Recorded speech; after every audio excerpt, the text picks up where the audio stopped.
So they put my girl Jalter on a surprise write-up, and I'm not even mad because that gives me another excuse to talk about Jalter because, as you guys know, I am a huge Jalter simp. So anytime they do anything with her, whether it's putting her on write-up, giving her an upgrade, ya boy is going ecstatic. And it lets me remind old players and even some new players about just how good this servant is, as she is just one of the highest damaging servants in the entirety of the game. And I'm not just talking about her insanely high NP damage, but she's also known for having a very good crit niche as well, and also may or may not be famous for cheesing a lot of the harder Lost Belt fights. I'm talking about like Chi Shi Huang or Zeus, and taking them from a fight that a lot of players have been known to struggle with and completely trivializing them and treating them like actual children when she fights them because of some of her broken effects that she also has on her NP. So as you can tell, I'm a little bit excited to talk about Jalter. Before we begin, if you have not already, make sure to leave a like on the video and that you subscribe to the channel for daily FGO content. I also stream every weekday over on my Twitch starting at about 6 p.m. Eastern Standard Time. I would love to see you guys out there as we just kind of like to talk about FGO and all that good general stuff. Although, sometimes we play a little bit of Master Duel, sometimes we play a little bit of Dark Souls. Regardless, you can still pop into a Dark Souls stream and be like, hey man, what do you think about Van Gogh? And we can still talk about that.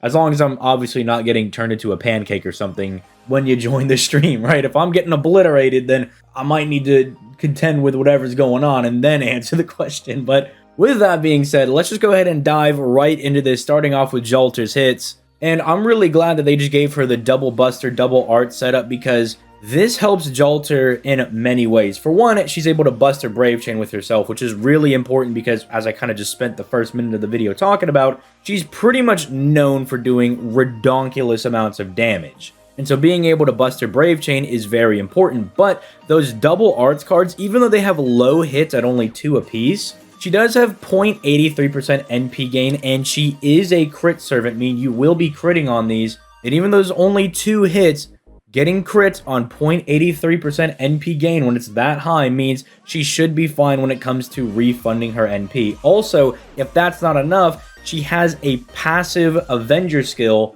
In fact, 2 of these come from being in the Avenger class. The first one basically says, if a gust of wind brushes up against your Jalter, she's going to refund like 50% NP. And the other says, even if that's not enough, she gets a passive 4% every single turn, which does come up sometimes. When you're in a boss battle, that 4% might bring you from, say, 86% to 90%. Bada boom, bada bing. One of Waver's skills can now get you to 100%. Stuff like that does actually come up. And so while you may have some doubts about her NP refunding ability, even if the 0.83% isn't enough to convince you, the Avenger passives are just so dummy broken at being able to refund and maintain your NP that it really will not be a problem. But you guys know me. Extra attack, kind of my thing. You know, composite card, Gen Stars, NP, big boy damage, all that good stuff. 5 hits, the gold standard. You guys know the whole 9 yards. Well, someone at DW must really love your boy, and they're like, man, we know that Jalter is near and dear to this guy's heart. Give her the 7-hit extra attack. And I'm like, oh my goodness, for all the times that DW has shafted me, they gave my favorite character Gilgamesh 8 hits, and they gave the wifey 7 hits.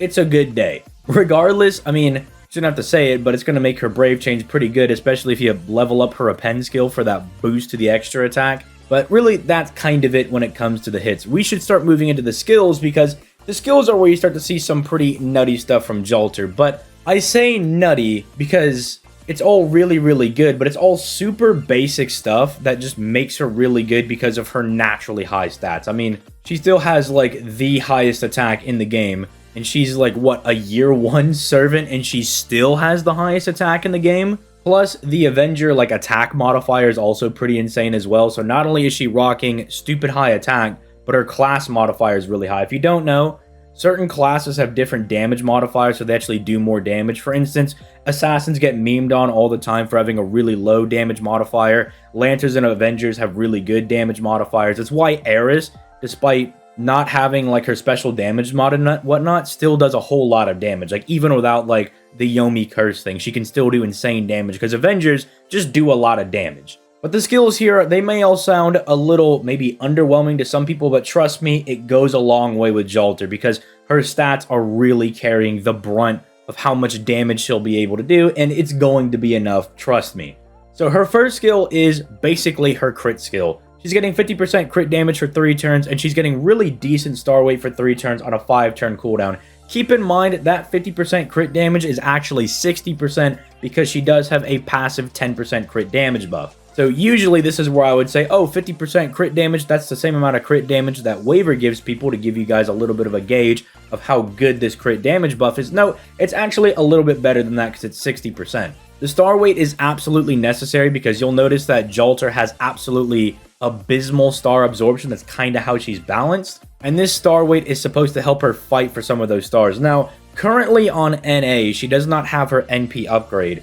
And so Jalter, if you're not genning like a 40 to 50 stars per turn, she may still struggle to get some of those stars, right? Because her natural star weight is so low that even with the absorption, she still can struggle sometimes to actually steal the stars from like Waiver or Merlin or whoever you're pairing her with. Like casters or riders, if you're using Reigns or something, can definitely steal the stars from her. But as we'll talk about later, she gets an NP upgrade that definitely helps out with her ability to actually grab those stars for herself. But regardless, this is probably where you're going to notice a lot of Jalter's damage because her NP damage is really good, but it's kind of like a one-pump chump, very similar to like, say, Skahawk, right? Where you got a big mana burst, you do big damage on that turn, but then it's only for that turn, right? So you get one big NP damage buff, but then that's kind of it until it comes back. However, with Jalter, and I guess actually now similarly to Skahawk, if we're making that comparison, they now have a crit damage niche that they can also lean into. But the difference between Jalter and Skahawk is that Jalter has insanely high attack, so these crits just absolutely melt people. And that's just her first skill. Her second skill, essentially for the case of using Jalter, is just a 20% attack buff for 3 turns, so it's just her charisma. This gives her a little bit of damage when her third skill wears off, so she still has some buff, so her damage doesn't completely die out. It has this interesting niche of being able to double buff dragon people, but unfortunately, unless you're trying to do some like nice funny meme or something, it's really never gonna come up. Like, if you want to do, say, like a Salter and Jalter team comp, that can kind of work because Salter's AoE, Jalter's single target, that can kind of work. They give each other some buffs, but really outside of that, you're probably never really going to get to use this on somebody. The best case scenario is like, maybe you're using Jalter with Oberon, right? And then Oberon has the dragon trait, so maybe he gets a little bit of extra damage from Jalter, and then he can do more damage with his NP because he has a damaging NP. Something like that might be able to work. If we ever get someone like, say, Koyenskaya, but they have the dragon trait, like they're a buster support, but they have the dragon trait, that'll be really good for Jalter because then it'll go on double duty, since if you don't know, Koyenskaya has a damaging NP. So maybe something along those lines is going to be good. It's fun for like little meme teams, but it's not the most broken thing. And for the case of using Jalter, it's just a 20% attack buff, which is still decent. With the third skill is where you're going to be getting a lot of your Woe Mega damage, right? You're getting a 50% Buster buff for a turn and Invincibility for a turn on a 6-turn cooldown. It does cause you to take 1,000 damage to yourself, and I still can't believe to this day that when Jalter came out on the NA version of the game, people thought she was bad because she did 1,000 damage to herself, as if Merlin wasn't going to come out a few months later and pretty much rectify that problem, even if it was considered a problem, because taking 1,000 damage for yourself when you're absolutely going to nuke the enemy into oblivion, I say is a pretty good trade-off. Because this is not only going to gas up her NP damage, as she does have a Buster NP, but any Buster crits you do following that NP, God forbid you do a Buster Brave Chain with crits,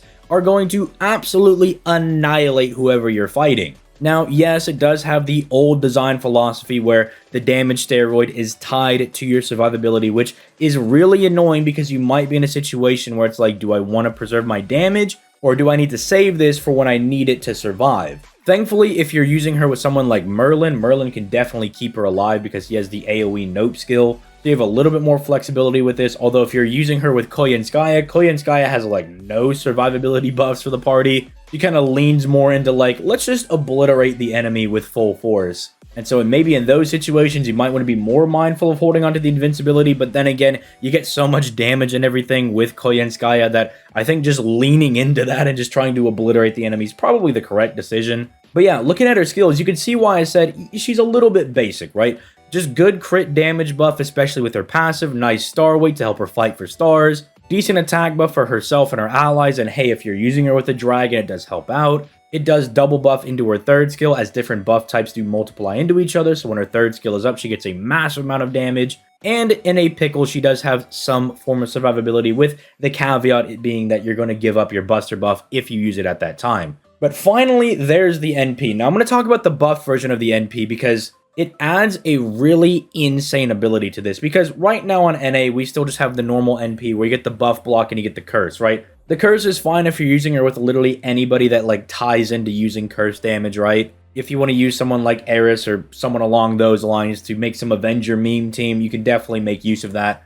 The buff block is what allows you to cheese a lot of bosses like Chi Shi Huang, because I've said this numerous times, but a lot of bosses will have these loaded buffs that do like 5 different things, but they count as like one buff that they're going to get. And so this just negates all of that and pretty much just leaves the boss empty-handed. And it's why you can cheese someone like Chi Shi Huang, because you just deny him of all of his buffs. If you just smack him with an NP, his break bar, which is obviously going to break even at NP 1 because she just does so much damage, he's then going to try to give himself his break bar buffs and then he can't do anything, right? Makes her really good for cheesing a lot of bosses. But after she gets this buff, not only is she the highest damaging single target servant in the game, she also bombs 30 stars as well. Now, I say highest damaging single target servant in the game with the caveat being that is just natural damage. She has no special damage mod, so someone like Musashi or Enkidu, MHX Alter, even someone like Eris can potentially outdamage her,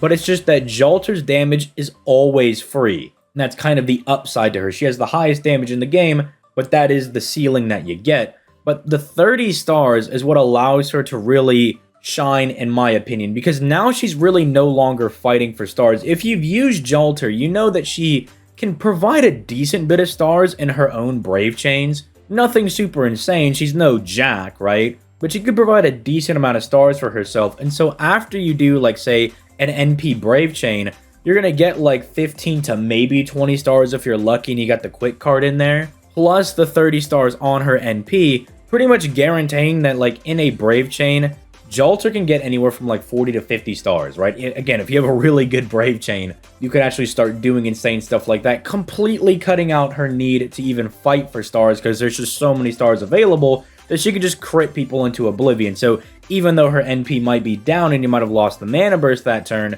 you could still absolutely obliterate the enemies with insane crit damage. And that's why I like Jalter so much. She has a job to do damage, and she's really dang good at that job, and that's why she still holds up even to this day.